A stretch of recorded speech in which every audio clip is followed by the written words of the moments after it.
নবী সাল্লাল্লাহু আলাইহি ওয়াসাল্লাম কাবা ঘরে নামাজ পড়ছেন। আবু জেহেল নাম শুনেছেন? আবু জেহেল দেখে ফেলেছে, এসে নবী সাল্লাল্লাহু আলাইহি ওয়াসাল্লামকে আঘাত করেছে, একটা ঘুষি দিয়েছিল। আল্লাহ রাসূল সাল্লাল্লাহু আলাইহি ওয়াসাল্লাম কিচ্ছু বলেন নাই।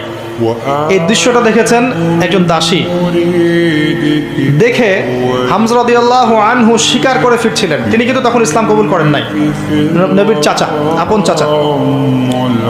হামজা রাদিয়াল্লাহু আনহু আসছেন, তাকে বলছে ইয়া আবু আমারা, ইয়া আবা আমারা, হে হামজা, তার উপনাম ছিল এটা। তুমি যদি দেখতে কিভাবে আবুল হাকাম ইবনে হিশাম মানে আবু জেহেল তোমার ভাতিজাকে গালি দিয়েছে, আঘাত করেছে। হামজা রাদিয়াল্লাহু আনহু বললেন আওয়া ফাআলা হাদা, সত্যি কি সেই কাজটা করেছে? তখন এই দাসী বলছেন ই ওয়া রব্বি, আল্লাহর কসম সত্যিই কাজটা করেছে। তখন তিনি ঘোড়া ছুটিয়ে কাবা ঘরে গেলেন, গিয়ে দেখলেন আবু জেহেল দাঁড়িয়ে আছে সবার সামনে, কাবা ঘরে সবার সামনে আবু জেহেলের কলার ধরে তাকে প্রচণ্ড জোরে একটা ঘুষি দিয়ে বললেন যে আতাশতুমুনি ওয়া আনা আলা দীনিহি, তুমি কি আমাকে আঘাত করবে? আমি নিজে তার দিনের উপরে আছি।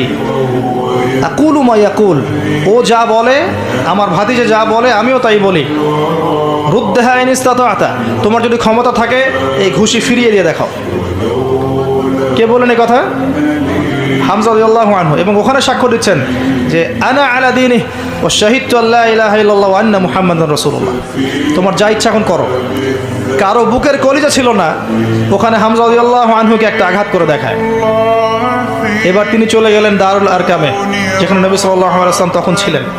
সেখানে গিয়ে বলছেন ইয়া ইবনে আখি, হে আমার ভাতিজা, কুনতু আনসুরুকা লিল হামিয়া, আমি এর আগ পর্যন্ত তোমাকে আত্মীয়তার সম্পর্কের কারণে সাহায্য করেছি।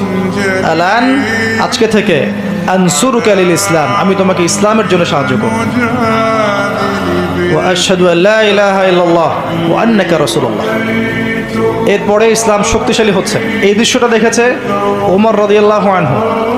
দেখে তিনি বাসায় গিয়ে চিন্তা করছেন, তিনি কিন্তু একটা গোত্রের নেতা, চিন্তা করছেন যে সমস্ত সমস্যার গোড়া মনে হয় মুহাম্মদ, নাউযুবিল্লাহ।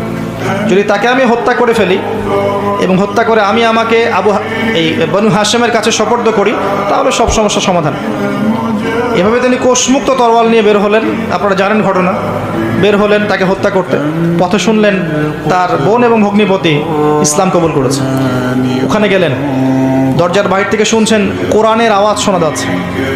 কোন সূরা? তাহা, মা আনজালনা আলাইকাল কিতাবা